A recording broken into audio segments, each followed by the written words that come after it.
In a nutshell, you buy underpriced books from college students on campus, list them on Amazon FBA, ship them to Amazon's warehouses, let them fulfill the orders for you, collect a check, and use the money to cash flow your college tuition and expenses, as well as reinvest the leftover amount into more inventory. What's up, YouTube?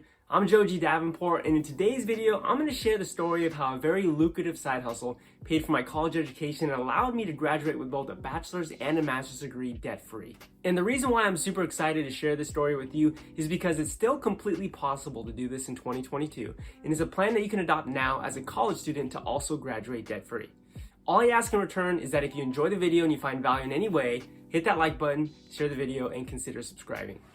The number one complaint among college students is the cost of their education, and that is in part due to the insanely high prices of textbooks. But what I figured out was that I wasn't the only person who needed to buy expensive textbooks. Every student does, and this means that my campus and your campus is full of students carrying textbooks that have value. So what I decided to do was take something that was working against me, change my mindset, and figure out how to make it work for me. So I naturally asked myself, is it possible to resell my textbooks to recoup the cost of those textbooks? And the answer was yes. And I thought, is it possible for me to resell my friends' textbooks to recoup the cost of their textbooks? And the answer was also yes. It's called Amazon FBA, Fulfillment by Amazon. It's an online platform that allows you to sell products directly on Amazon, everything from groceries to Nikes to, yes, textbooks. And the crazy thing about it is that Amazon is still open for business and is accepting new sellers every day.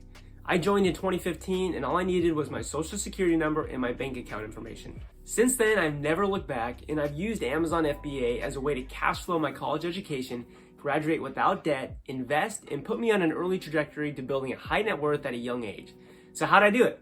And more importantly, how do you do it? The first thing you need to do is create an Amazon Sellers account. On Google, type in Seller Central and click on the sign up button. You'll be walked through a series of questions where you provide basic information along with your social security number and bank account information. You'll be asked what kind of business structure you have. Most of you should select sole proprietorship. Once you've completed the application, you should receive an email notifying your acceptance within a few days. And as a side note, if you want a video walking you through the application process, let me know down in the comments below. Once approved, you instantly have access to the largest online selling platform where you can reach 150 million Prime subscribers. This basically means you now have access to sell your textbooks to every college student in the US who shops on Amazon. The strategy for buying the books from students on campus and the mechanics for listing the books on Amazon, prepping them and sending them into Amazon's warehouses is beyond the scope of this video, but that's something I could totally teach you how to do through a series of videos. And I'll make you a deal. If we can hit 5 likes on this video, I'll start a series where I walk you through how to do just that. And by the way, you don't have to be a college student to do this, nor are college campuses the only way to buy books. It's just that if you're a college student and you are living on campus, you have this amazing opportunity to make this work. Okay, so you've signed up for an Amazon Sellers account. What do you do now? And how does the process work? In a nutshell, you buy underpriced books from college students on campus, list them on Amazon FBA, ship them to Amazon's warehouses, let them fulfill the orders for you, collect a check, and use the money to cash flow your college tuition and expenses, as well as reinvest the leftover amount into more inventory. Buying the books has a slight learning curve, but it's quite easy once you get the hang of it. You really just need to learn how to do 2 things, and that is to easily be able to determine the value of a book and to understand how often it sells. And you can accomplish both of these things with the Amazon Seller app and a Chrome extension called Keepa. Let's start with the Amazon Seller app. After signing up for your selling account, go to the App Store on your phone and download the Amazon Seller app. Simply sign in using your login credentials and you'll see a screen that looks like this. This is where you can easily check your sales for the day and your current payout balance. In the top right corner, you'll see a camera icon. Click on that and now you can scan the barcode of a book or the front cover of the book. Doing so successfully will pull the exact book from Amazon's API and give you crucial information that will allow you to easily determine whether or not you should buy and resell this book. Click on the arrow to the right of the listing and now you have access to the current price of that book in both new and used conditions. You also see the selling eligibility below that, which indicates if you're allowed to sell the book on Amazon. As a side note, you'll be restricted from selling certain popular books that are heavily counterfeited, which means that you want to be careful that you're only buying books that you can actually list and sell on Amazon FBA. In the top left, you'll see a sales rank. In this example, the sales rank of this book is 276,566. The sales rank indicates when the book last sold and also how often it generally sells. The lower the number, the better. A rank of 1 in the book category means that that book sells more frequently than any other book on Amazon. When it comes to buying books, it's generally best to stay below a 1 million rank. Although books with ranks over 1 million definitely sell, but they just require additional research with Keepa, which will help you determine if you actually should buy and resell the book. Books that have sales ranks below 50,000 are selling multiple times a day, whereas books with a 250,000 rank might be selling every 2 or 3 days.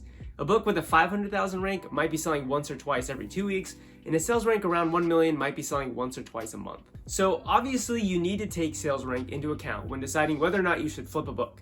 It doesn't make sense to be buying books that you know aren't going to be selling. For example, buying a 2 million rank book is much riskier than buying a 250,000 rank book. Just like buying a 250,000 rank book is much riskier than buying a 25,000 rank book. Now, obtaining a more in-depth understanding of how sales rank works requires that you look at a Keepa chart, which is again beyond the scope of this video, but it is something that I could show you how to do if we get 5 likes on this video. Once you can determine if a book is actually selling by understanding sales rank, now you need to be able to determine the value of a book. The prices of most books fluctuate throughout the year as the demand for books by students changes based on when they need the books, which is at the beginning of the semester or their quarter.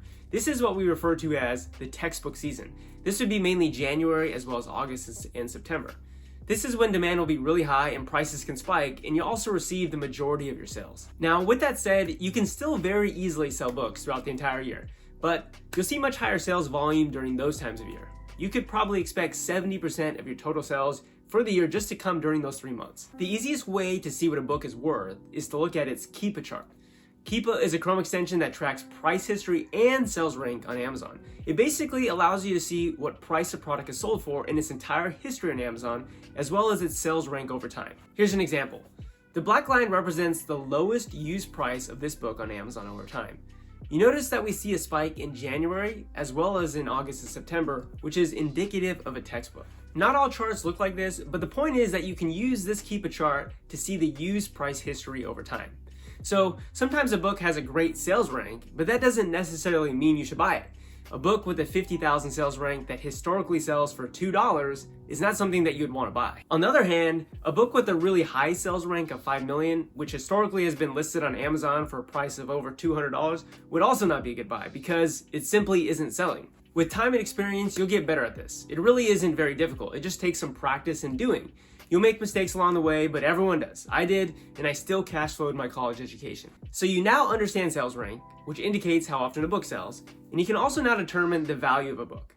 And that's all the information you need to determine if you should flip a book on Amazon. So if a student is selling this book for $20, and it has a sales rank of 150,000, and its used price is consistently $70, with a pattern of inflating to $100 during the textbook season, that's a no-brainer. Easy money, free bread, as my little cousin would say. On the other hand, if a student is asking $50 for a book that historically sells for $30, does not inflate in price during textbook season, and it has a 2 million rank, you obviously wouldn't buy that. Okay, at this point, I hope you're starting to get an idea of how powerful this can be. Find students selling books on campus and determine whether or not you can flip them to make a profit. The books, not the students. From experience, I can tell you that there are hundreds of opportunities every semester to buy underpriced books and resell them on Amazon to make a high ROI or return on your investment. And that's because these books that the students are using, they're current, which means they're selling and they're sought after. Most books that you'll scan with the Amazon seller app will have very low ranks. But exactly how many you buy and flip is up to you, your drive, and your hustle. I personally was hustling every day and purchasing multiple books a day. I found the most success in my college's Facebook groups. My school had a free and for sale group as well as a textbook exchange group, and that is where I found most of my deals. I literally look at it every 30 minutes and scoop up good deals immediately. I would schedule times to meet people in between my classes. I'd schedule them with a few minutes in between so it wouldn't be awkward. Make sure you bring a few bags though, because textbooks are heavy and bulky. It usually only takes about 10 books to reach 50 pounds, and 50 pounds is no joke. I also found a lot of success in my campus bookstore. They had 2 clearance carts that they would fill with books throughout the semester. And no joke, I'd go to the campus bookstore, scan those clearance books, and pay $20 for books that were worth over $100 each with amazing sales ranks. Now, it wasn't all the time, but it also wasn't uncommon. It's going to be hit or miss for you though, because some college bookstores actually sell on Amazon FBA. Something that I didn't do, but something that you could do, is also pass out flyers advertising that you're buying books. You could also talk to your hallmates or your dorm mates and ask them if they have any textbooks to sell. You could even commission some of your friends or other students to find leads for you and pay them a commission when the book sells. That wouldn't even require you to pay them up front. There is so much opportunity out there. But again, that all depends on your mindset and your hustle. I started flipping textbooks starting my senior year of college, as well as the entire duration of my master's degree, and I hustled enough to be able to graduate debt-free doing so. So that's basically it. Buy underpriced textbooks from your peers, resell them on Amazon, cash flow your college education, and use the leftover money to reinvest into more books. It's not easy, but then again, it's not really hard either. It just takes some hustle and a positive mindset. So again, if you'd like a future series where I go more in depth in the step-by-step process, let's get this video to 5 likes. Consider subscribing, and I'll see you next time.